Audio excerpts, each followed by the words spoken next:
Já pensou em construir uma carteira diversificada de 81 ações, parecida com o Ibovespa? Precisaria de muito dinheiro para isso, não é mesmo? Fora o trabalho que seria comprar uma a uma. Com os ETFs é possível investir em todas elas, comprando um único ativo e que custa um pouco mais de R$100. Dá para investir em small caps, as empresas com maior potencial de crescimento da bolsa, em companhias pagadoras de dividendos, em empresas listadas no exterior, em ativos de renda fixa e até em BDRs. Tem ETF para todos os gostos, perfis e bolsos. E eles são uma boa opção tanto para quem está começando e ainda não teve coragem de investir em ações, quanto para os mais experientes que já navegam pelas águas da renda variável. No programa de hoje, nós vamos ver quais são os ETFs que se destacaram em 2020 e as diferenças entre eles. Tudo isso e muito mais depois da vinheta.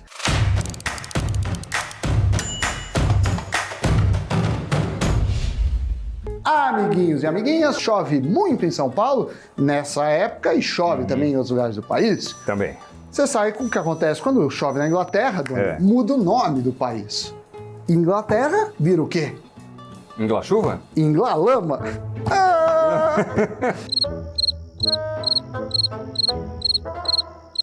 Piadas do tiozão do pavê, mais uma vez aqui para você no Cafeína às 6 da manhã. Agora podemos começar sem mais delongas. Você solta essa piada lá naquele belo almoço de domingo. Sim. E na sequência já fala...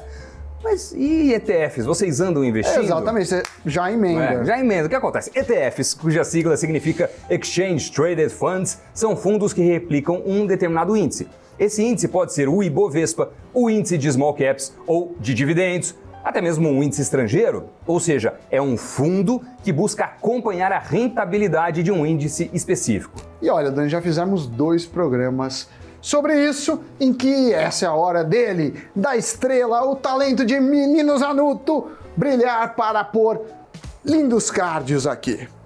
Entre os benefícios de se investir nesse tipo de produto estão a diversificação e o baixo valor de administração, se comparado com um fundo de gestão ativa. A média da taxa de administração dos ETFs, que tem gestão passiva, está, sei lá, em 0,3% contra quase 3% de outros tipos ativos de fundos. Já a diversificação é importante para não ficar refém de uma ou pouquíssimas empresas. Isso faz com que o risco fique mais diluído. Se uma ou outra ação tem um desempenho muito ruim, outras que estão se valorizando acabam equilibrando essa balança. Tem também a comodidade. Basta comprar o ETF e o gestor investe proporcionalmente nas ações de um índice. Por isso que a taxa de administração é mais acessível quando a gente compara com as taxas de fundos de gestão ativa. E vamos ver agora uma lista com os ETFs mais negociados em 2020 e seus respectivos retornos aos investidores.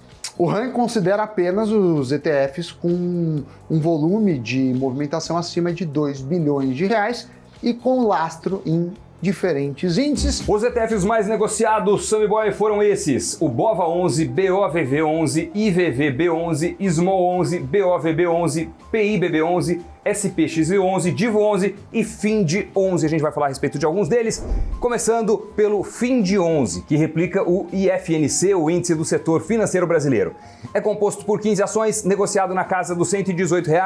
O FIND11 tem a sua performance atrelada ao desempenho das ações de bancos e seguradoras da B3. Os maiores ativos do índice são Itaú, B3, Bradesco, Itaúsa, BTG, BB Seguridade, Santander e Banco Inter. Desde que foi lançado em 2011, o FIND11 acumula uma rentabilidade de 217% contra 226% do índice que ele espelha. Em 2020, ele recuou 7,2% em linha com a queda de 7,1% do IFNC, já que as ações dos grandes bancos sofreram bastante no ano que passou. O ponto negativo deste e de alguns outros ETFs é a concentração setorial. Então não é recomendado ter apenas um ETF na carteira se você busca diversificação, porque você vai estar diversificando em empresas, mas não em setores. A taxa de administração desse ETF é maior do que a de outros ETFs disponíveis, 0,6%, e ele é gerido e administrado pelo Itaú Unibanco. Agora vamos falar do Divo 11, ETF que busca refletir a performance do IDIV, aquele índice de dividendos.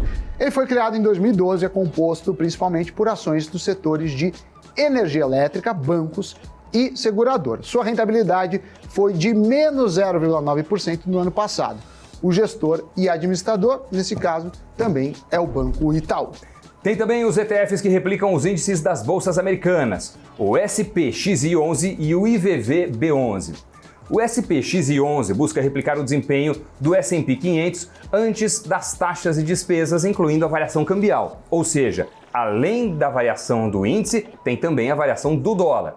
A taxa de administração é atrativa, está na casa dos 0,20%, e a rentabilidade acumulada desde sua criação em 2015 foi de 281%, contra 291% do S&P 500. Nos últimos 12 meses, o SPXY11 rendeu 50% e o S&P 500 em dólar 51%, andaram muito próximos. Lembrando que o fundo, né, onde você tem o custo de transação, né, das operações e a taxa de administração, obviamente. Mas para quem não sabe, o índice SP500, que é esse índice ideal que esses fundos perseguem, né, a rentabilidade que eles perseguem, é composto pelas 500 maiores empresas das bolsas americanas. E entre essas maiores empresas que compõem o fundo estão os grandes do mundo: Apple, Microsoft, Amazon, Facebook, Tesla e Alphabet, que é dona do Google.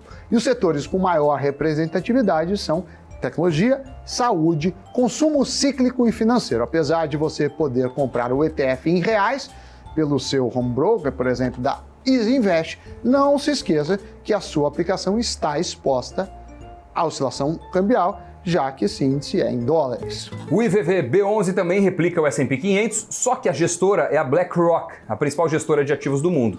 Desde a sua criação, a rentabilidade foi de 397% contra 434% do índice. Em 2020, o retorno foi de 50%, igualzinho o retorno do SPXY11. Os dois ETFs tiveram uma boa rentabilidade, muito acima dos demais no ano passado, por causa da valorização do dólar.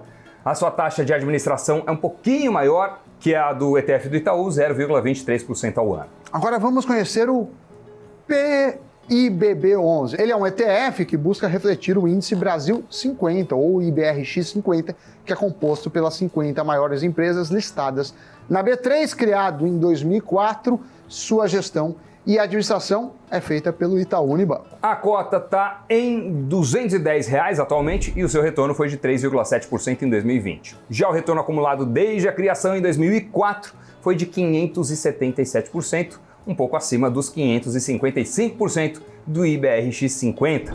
As empresas com maior peso no fundo são Vale, Itaú Unibanco, Petrobras, B3, Bradesco, Magazine Luiza e Ambev. A sua taxa de administração é de 0,059% ao ano. E entre os ETFs temos um campeão quando o quesito é volume de negócios. Estou falando dele, o BOVA11.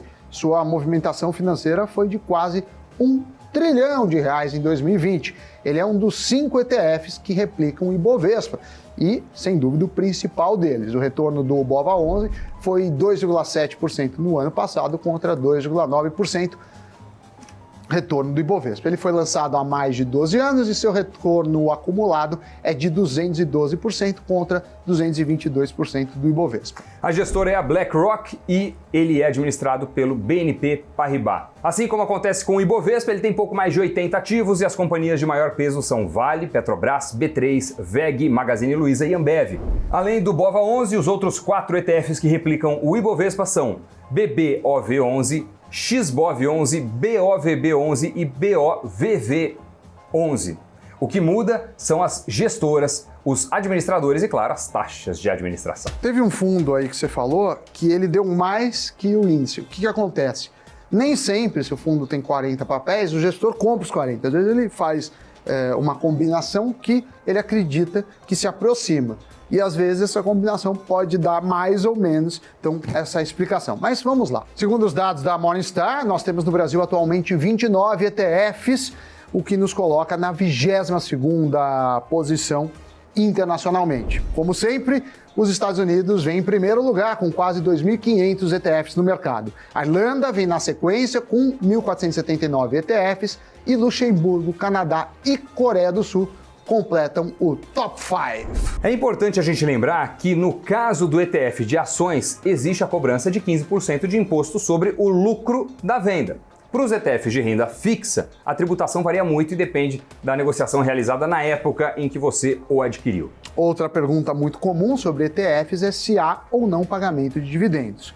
Os ETFs negociados hoje no Brasil não dão a possibilidade de você receber dividendo, mas todo o dividendo que é pago entra no fundo e é replicado na cota automaticamente.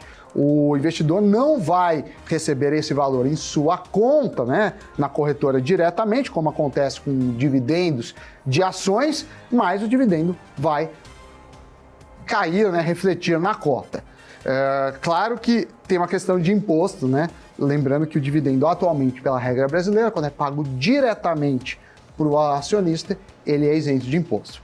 De qualquer forma, no exterior é comum que os ETFs depositem os dividendos diretamente na conta dos investidores, assim como é feito no mercado de ações. A vantagem nesse caso é o reinvestimento automático. O investidor não precisa se preocupar em onde reinvestir o dividendo recebido e também não corre o risco de usar esse dinheiro para algum gasto pessoal, por exemplo.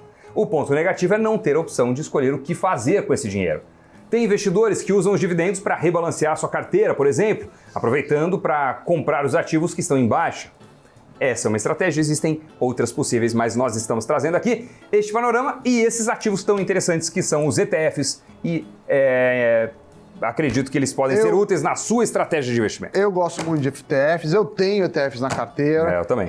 Acho muito eficiente, você pode atacar setores, ou você pode ter estratégias até de replicar índices internacionais, como é o caso do SP500. Mas dito isso, chegou a hora de ver o que aconteceu, as notícias do dia em nosso Giro de Notícias. A Ford chamou seus funcionários demitidos das fábricas que fechou no país para produzir peças de reposição, mas os operários não compareceram. Segundo o sindicato da categoria, a multinacional precisa antes negociar as indenizações e como será o processo de demissão dos seus empregados. A Ford anunciou na semana passada uma reestruturação que envolve a demissão de cerca de 5.000 pessoas. Segundo um estudo do Diese, o Departamento de Estatística e Estudos Econômicos, as demissões da companhia no país podem significar uma perda potencial de mais de 118.000 postos de trabalho. E a China está construindo a todo vapor um grande centro de quarentena. O objetivo é conter o surto de Covid-19 em uma cidade ao norte do país. A capacidade desse centro é para abrigar ao menos 4.000 pessoas. Atualmente, o país vem sofrendo uma série de pequenos surtos localizados, o que levou autoridades chinesas a ordenar a realização de testes em massa, confinamentos estritos e a se prepararem para deslocar cidades inteiras para centros de quarentena. Concorrência à vista para a Tesla, a montadora de veículos autônomos Cruise e sua acionista majoritária General Motors disseram que formarão uma parceria com a Microsoft para acelerar a comercialização de veículos sem motorista. A Microsoft se juntará à GM, Honda Motors e investidores institucionais no investimento de mais de 2 bilhões de dólares na Cruise. Isso deve levar a avaliação da startup para 30 bilhões de dólares. Depois do giro, a gente tem que ficar de olho sempre no mercado financeiro. Vamos ver como é que foi o fechamento do mercado.